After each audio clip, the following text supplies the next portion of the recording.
علیکم، میں ہوں نور العارفین صدیقی اور آپ دیکھ رہے ہیں عارفین نامہ۔ حسب توقع پچھلی ایپیسوڈ دینے کے بعد کمنٹس کے خانے میں جا کر کے آپ دیکھ سکتے ہیں کہ جو اللہ کا شکر ہے میں نے پریڈکشن کی تھی وہ 100% درست ثابت ہوئی۔ پچھلی ایپیسوڈ کے شروع میں نے کہا تھا، انٹرو میں نے کہا تھا کہ اس کی ٹارگٹ مارکیٹ بہت مخصوص لوگ ہیں۔ اللہ کا شکر ہے میرا کہنا صحیح ثابت ہوا اور وہ بات بہت سارے لوگوں کے سر کے اوپر سے چلی گئی۔ کچھ ایک لوگ ہیں انورٹڈ کاماز میں جن کی جو اعتراضات ہیں، جن کی کچھ ریزرویشنز ہیں، ان کو آپ کے سامنے رکھ کر کے میرا خیال ہے یہ پہلی مرتبہ ایسا ہو رہا ہے کہ جب جس طرح سے میں نے الحمدللہ ایک بار دو بار بلکہ اپنے پروگرامز میں بھی میں وہ آرا جو قطعی میرے خلاف تھیں میں اس کو شامل کر چکا ہوں۔ آج عارفین نامہ میں پہلی مرتبہ میں یہ کام کرنے کے لیے جا رہا ہوں۔ کچھ ایک لوگ ہیں جن کو گمان ہے میرے بارے میں یا بدگمانی ہے، میں وہ دور کر دینا چاہتا ہوں۔ ان کے لیے نہیں بلکہ اسی بھیڑ میں، اسی 31,000 لوگوں کی جو الحمدللہ اللہ رب العزت کے فضل و کرم سے میرے سبسکرائبرز ہیں، اسی ایک بھیڑ میں وہ لوگ جو میرے لیے دعا کرتے ہیں، جو جنہیں لگتا ہے کہ جو میں کہہ رہا ہوں وہ سچ ہے یا کم از کم اس کا بیشتر حصہ سچ پر مبنی ہے۔ میری ٹارگٹ مارکیٹ آج بھی وہ لوگ ہیں۔ کورونا جو کر رہا ہے، جو نہیں کر رہا، وہ سب کچھ آپ بہتر طور پر جانتے ہیں۔ آگے چل کر کے میں یہ بھی بتاؤں گا کہ کورونا کے حوالے سے جو موجودہ سٹیٹس ہے وہ کیا ہے۔ کچھ ایک لوگ ہیں جنہیں شروع میں ہی نذرانہ عقیدت پیش کر کے یا انورٹڈ کاماز میں جن کا پوسٹ مارٹم کر کے پھر ہم آگے بڑھتے ہیں۔ ایک موصوف ہے، ان کا یہ گمان ہے کہ میرا سافٹ ویئر اپ ڈیٹ کر دیا گیا۔ ان کو اور ان کی پچھلی 14 اور اگلی 28 نسلوں کی تشفی کے لیے بتا دیتا ہوں کہ میں وہ لوگ جو ذاتی طور پر مجھے جانتے ہیں وہ جانتے ہیں کہ میں سافٹ ویئر والا آدمی نہیں ہوں۔ میری سمجھ میں یہ ٹیکنیکل باتیں، گفتگو، یہ سب کچھ نہیں آتی۔ I am a bloody non technical آدمی۔ میں ہارڈ ویئر کا آدمی ہوں بھائی۔ میری سمجھ میں صرف ہارڈ گفتگو آتی ہے۔ خاطر جمع رکھی ایسا کچھ بھی نہیں ہوا اور ہو بھی نہیں سکتا، الحمدللہ ثم الحمدللہ۔ میں انسانوں کی اس بھیڑ میں یا کم از کم اینکران کرام کی اس بھیڑ میں کم از کم ان اللہ کا شکر ہے چنندہ لوگوں میں سے ایک ہوں جو گھسیٹ کے کرولنگ کر کر کے محنت کر کر کے جھک مار کے یہاں تک پہنچے ہیں۔ خاطر جمع رکھیے، نہ میرا سافٹ ویئر کبھی مجھ میں انسٹال ہوا تھا اس اسٹرگل کے پیریڈ میں، اور نہ ہی اب میرا سافٹ ویئر جو ہے وہ اپڈیٹ ہوا ہے۔ آپ کو کسی نے غلط اطلاع دی ہے۔ ایک موصوف ہے، وہ یہ کہتے ہیں کہ عارفین بک گیا، تو لفافہ صحافی ہے، تو نے اپنے بکنے کی کیا قیمت لگائی؟ انسبسکرائب کیا ہے مجھے موصوف نے، لکھا تو یہی ہے، واللہ عالم کیا ہے کہ نہیں۔ سب سے پہلے مجھے اس بات کی خوشی ہے میرے بھائی کہ کم از کم ود آل ڈیو ریسپیکٹ ایک جاہل نے تو مجھے انسبسکرائب کیا۔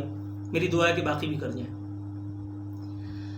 دوسری بات، اب سن لیجئے کہ میں نے آپ کو جاہل کیوں کہا۔ وہ لوگ جو اب اعتراضات کرنے والے ہیں ان کے لیے میں بتا دوں کہ میں یہ جاہل کیوں کہہ رہا ہوں۔ جب تم نے مجھے لفافہ لیتے ہوئے دیکھا نہیں، جب تمہارے پاس ایسا کوئی ثبوت نہیں، تمہارے اچھے خان کے پاس، وہ جن کو تم جا کر کے نہیں انتخابات میں ووٹ ڈالتے ہو، جیے اور زندہ ہے اور فلانا اور آوے، میں ان سب کی بات کر رہا ہوں۔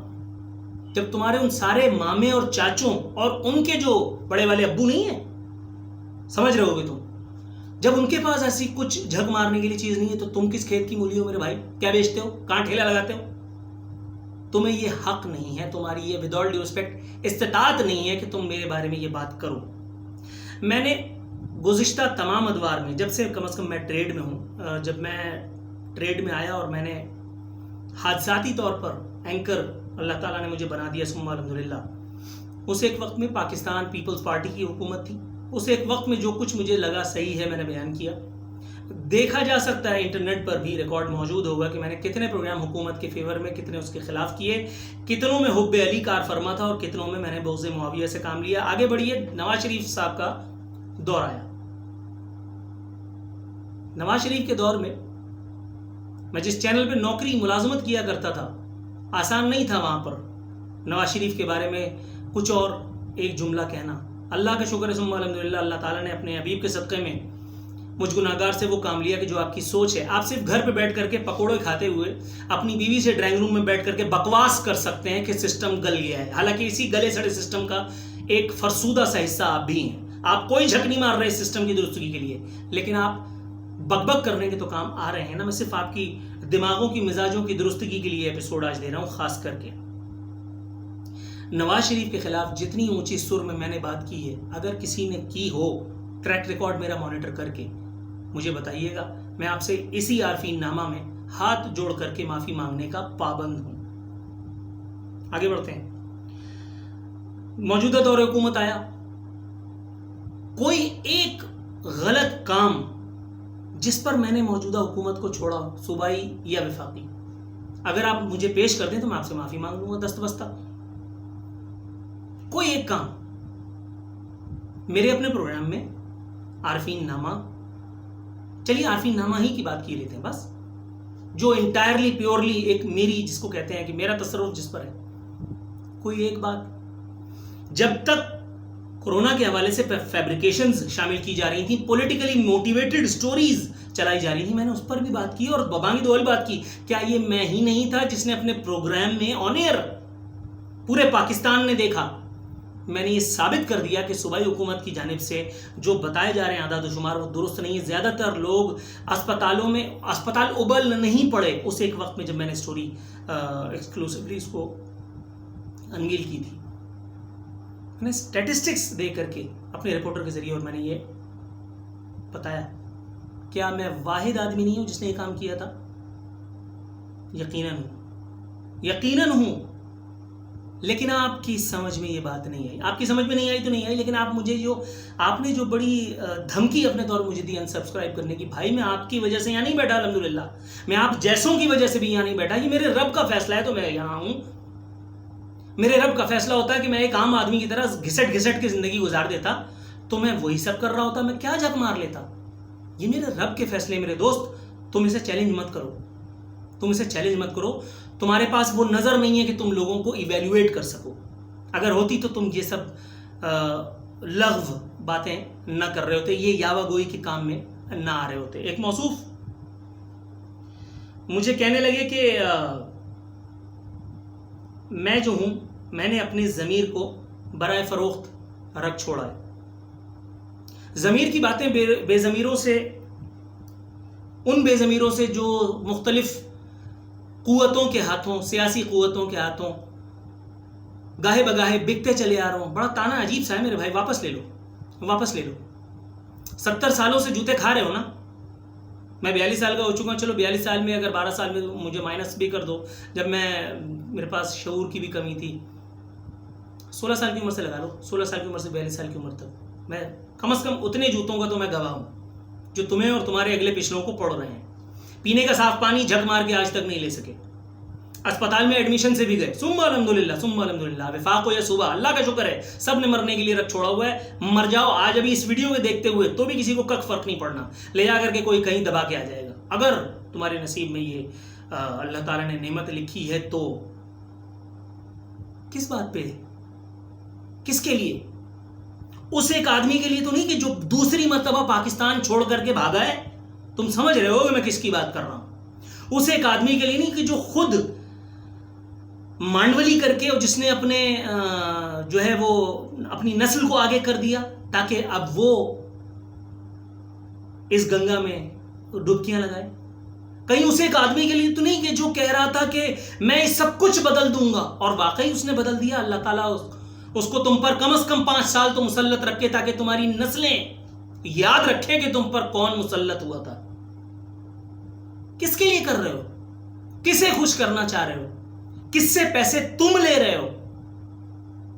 ایک بات بتا دوں، میرے پاس کوئی میڈیا، سوشل میڈیا بریگیڈ، کوئی ونگ نہیں ہے۔ جو لوگ میری ستائش کرتے ہیں میں ان کا شکریہ ادا کرتا ہوں، اور اللہ رب العزت کے آگے سر بسجود ہوتا ہوں کہ اللہ تعالیٰ نے ان کو میرے بارے میں اس حسن ظن میں مبتلا کیا۔ جو لوگ مجھ سے بدگمانی رکھتے ہیں میں اس بارے میں کچھ کر نہیں سکتا، اس لیے میں اس پر قانع ہو جاتا ہوں، شاکر ہو جاتا ہوں۔ لیکن تم جیسے لوگ جو خاص کر کے توجہ اپنی جانب مبذول کراتے ہیں اس لیے کہ ان کی کوئی حیثیت نہیں ہوتی، اور ان کو کسی نہ کسی آدمی سے کے بارے میں زہر اگل کر کے اپنے وجود کو ثابت کرنا مقصود ہوتا ہے، تو میرے بھائی تمہاری اور تمہارے جیسوں کی اور تمہاری ود آل ڈیو رسپیکٹ اگلے پچھلوں کی نہ کوئی حیثیت تھی نہ کوئی حیثیت ہے۔ تم کل بھی جوتے کھا رہے تھے، آج بھی جوتے کھاؤ گے، اور آگے بھی انشاءاللہ العزیز ایسے ہی ہوتا رہے گا۔ کورونا کے مرض کے حوالے سے تم نے مجھ پر پیسے لینے کا جو الزام عائد کیا اس کی تصدیق کے لیے میرا خیال ہے تمہیں پاکستان میں معالجوں کی جتنی بھی ایسوسیشنز جتنی بھی تنظیمیں ہیں ان سے رجوع کرنا پڑے گا. اگر کوئی اداروں میں کوئی تمہارا چاچا ماما بیٹھا ہے تو اس کو ایکٹیویٹ کرو, اس سے پوچھو کہ ذرا جھک مارے, تمہیں کچھ اور ڈاکیومنٹس دیں, کوئی اور چیزیں دیں, تاکہ تم سوشل میڈیا پہ میرے خلاف ہذیان مزید بکو اور مجھے مزید جس کو کہتے ہیں مشہور ہونے میں میری مدد فرماؤ.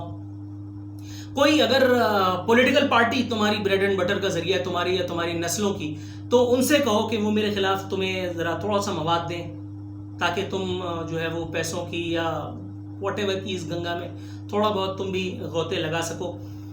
تمہیں اس بات پر اعتراض ہے کہ میں نے کورونا کے حوالے سے لوگوں کو بہکا کر کے ان کو مروا دیا.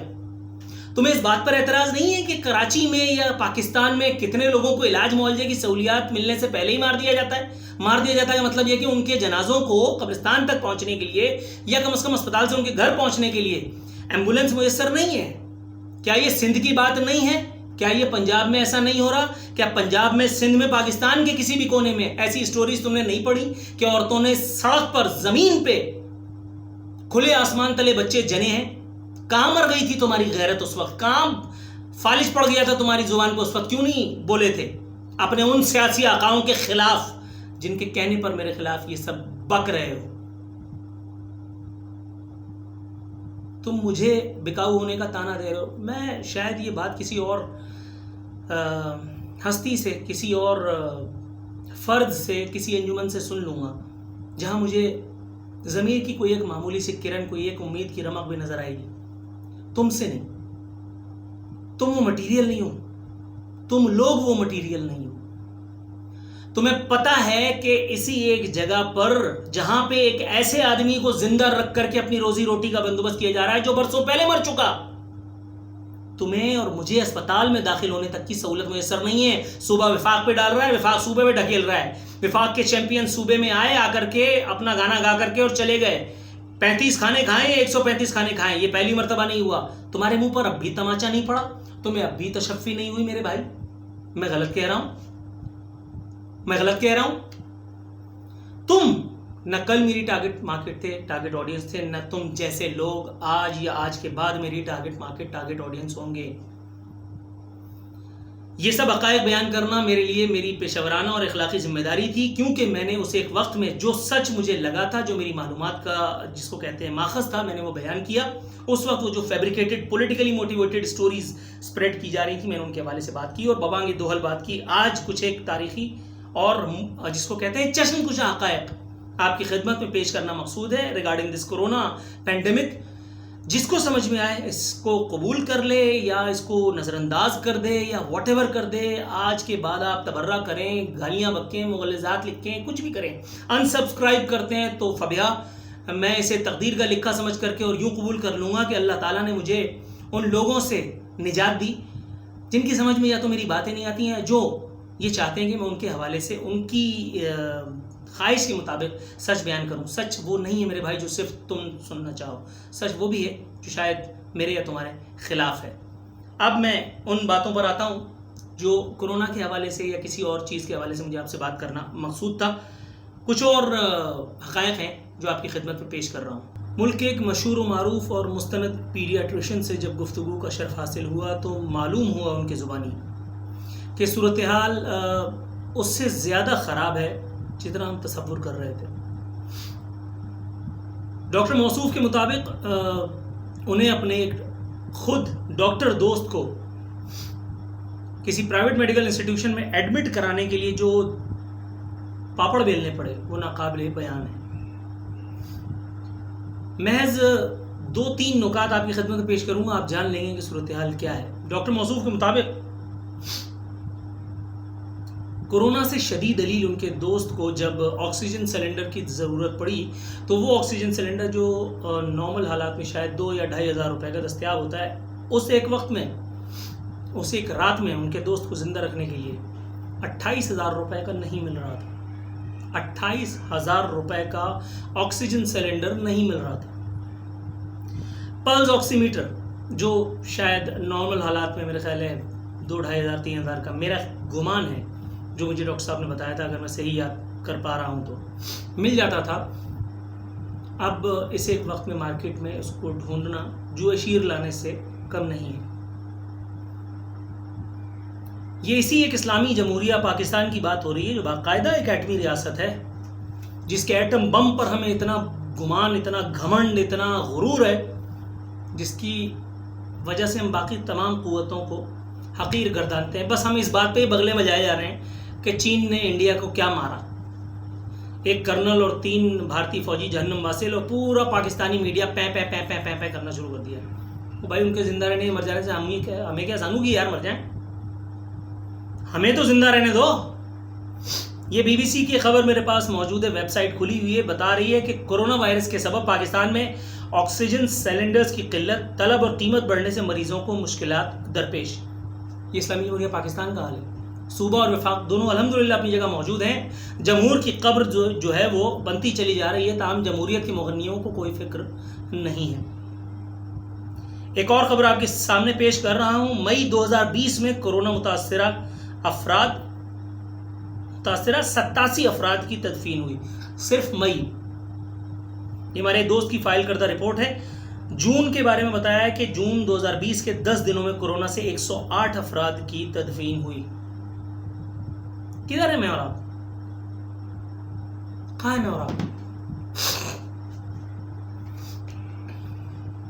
اگر آپ اب بھی کورونا کو ایک ڈرامہ سمجھ کر کے، اور میں جو کر رہا ہوں اسے قومی خدمت نہیں بلکہ مال و متاع کا ایک دھندا سمجھنے پر اپنے آپ کو مجبور پاتے ہیں، تو یقین رکھیے کہ یہ ڈاکٹرز کمیونٹی جس کے زندہ رہنے یا مر جانے سے بظاہر اس وقت آپ کو کوئی فرق نہیں پڑ رہا، یہ مسیحا جن کو نام لے لے کر، جن کی شناخت پوچھ کر، یا بعض دفعہ تو شناخت پوچھے بغیر بھی جنہیں کراچی میں جتنا ان کے خون سے ہولی کھیلی گئی، وہی ایک وقت میرا خیال ہے کہ دوبارہ آ چکا ہے. بس فرق یہ ہے کہ اس وقت بندوق نہیں چل رہی. صوبہ وفاق پہ ڈھکیل رہا ہے، وفاق صوبہ پہ ڈھکیل رہا ہے. یہ وقت صرف ڈاکٹرز پہ نہیں آیا ہے، اللہ معاف کرے، اللہ اپنی امان میں رکھے.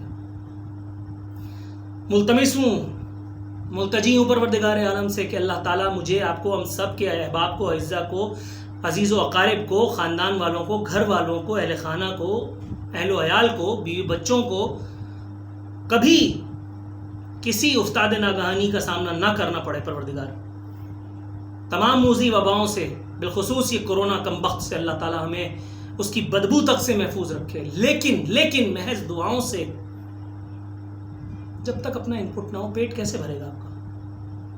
اگر آپ اب بھی خود سری کا لبادہ اوڑھ کر اپنی نہیں بلکہ تمام معاشرے کی جانوں سے فٹ بال کھیلنے پر درپے ہیں، کمر بستہ ہیں، تو آپ کو اس کھیل کی پوری اجازت ہے. لیکن یقین رکھیے گا کہ خمیازہ صرف آپ نہیں بلکہ آپ کے اپنے بھی بھگتیں گے. اللہ نہ کرے پروردگار عالم کبھی ایسا وقت آئے. پروردگار سے دعا ہے، پروردگار اپنے حبیب حضرت محمد مصطفیٰ صلی اللہ علیہ وسلم کے صدقے میں پروردگار عالم ہمیں بدگمانیوں کے حصار سے نکالے، ہمیں ایک دوسروں کی نیت پر شک کرنے کی بیماری سے نجات دے، اور اللہ تعالیٰ ہمیں اس افتاد سے جلد از جلد چھٹکارا دلائے پروردگار عالم، جس سے نمٹنا انسانیت کے بس میں نہیں. صرف کہہ دینے سے کسی وبا پر فاتح نہیں ہو سکتا انسان. کورونا سے ڈرنا نہیں، لڑنا ہے. نہیں لڑ سکتے کسی وبا سے اس وقت تک جب تک اس ایک رب کعبہ کی مدد، اس کی امداد، اس کی نصرت، اس کی تائید غیبی ہمیں حاصل نہ ہو. فی امان اللہ.